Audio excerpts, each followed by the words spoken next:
In a previous video, you learned about body paragraphs and how each body paragraph has a topic sentence, supporting ideas, and an explanation or interpretation. For this video, we're really going to focus in on topic sentences because topic sentences are really the first step to supporting our thesis statements. So, when you're writing a topic sentence, first and foremost, it must relate back to a specific part of your thesis and should be the first sentence of the paragraph. We really want our topic sentences to be that very first sentence. Notice I said sentence as in one. Usually, topic sentences are one sentence long, and you can kind of think about them like they are mini thesis statements. So they're going to have that same analytical or argumentative slant to them.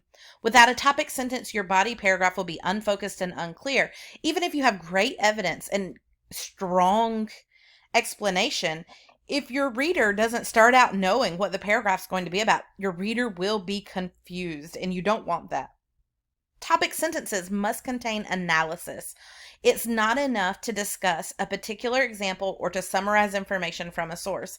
We need to go further and provide an analytical or argumentative point for our reader.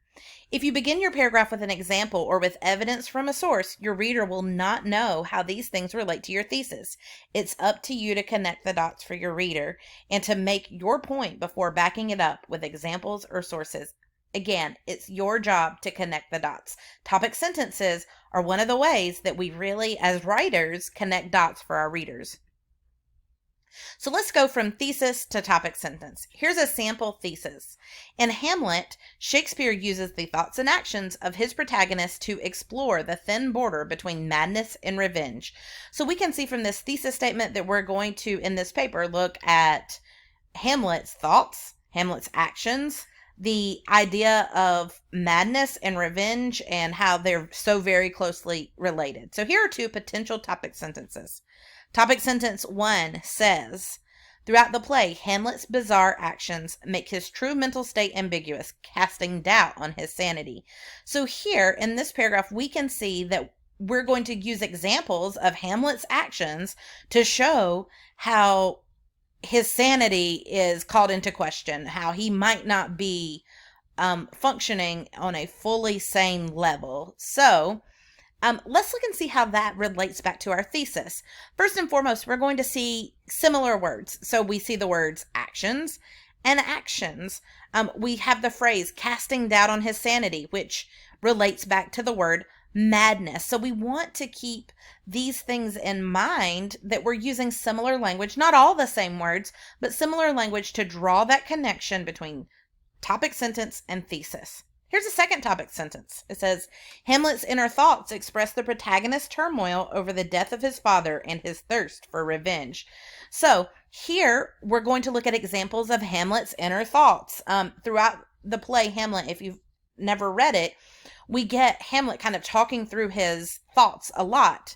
And so we can use those examples to show that he's really having a hard time dealing with his father's death, and he's become very vengeful as a result.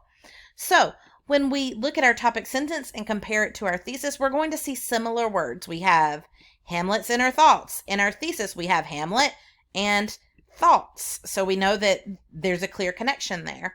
We also see that we have his thirst for revenge, which also goes with the element of revenge in our thesis statement. There are additional topic sentences that could be written to explore this sample thesis statement, but both of these do what they need to. They show a clear connection between the topic sentence and thesis.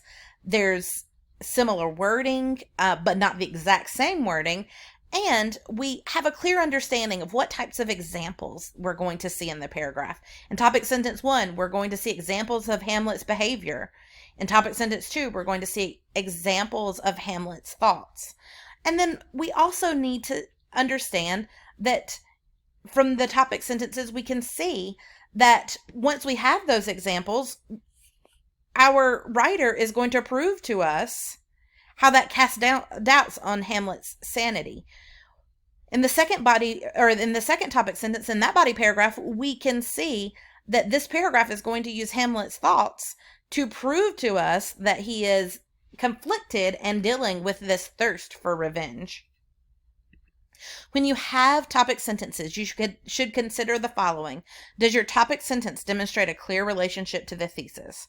Does your topic sentence contain analytical statements or claims you will prove? Does your topic sentence avoid simply summarizing something? Does your topic sentence avoid simple statements of fact?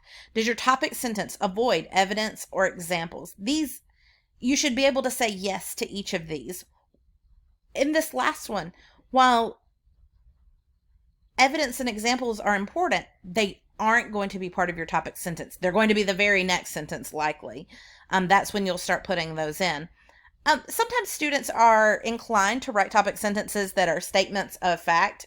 Things like, in Hamlet's father has been murdered, period. Okay, well, that's true. That did happen, but that doesn't give us an analytical point. So a statement of fact is not going to be enough. We don't want to simply summarize whatever it is that we're writing about. So we don't want to say, in Hamlet struggles to cope with his father's death. Yes, that summarizes what's happening, but that doesn't give us an analytical point. I hope this has helped clear up topic sentences for you.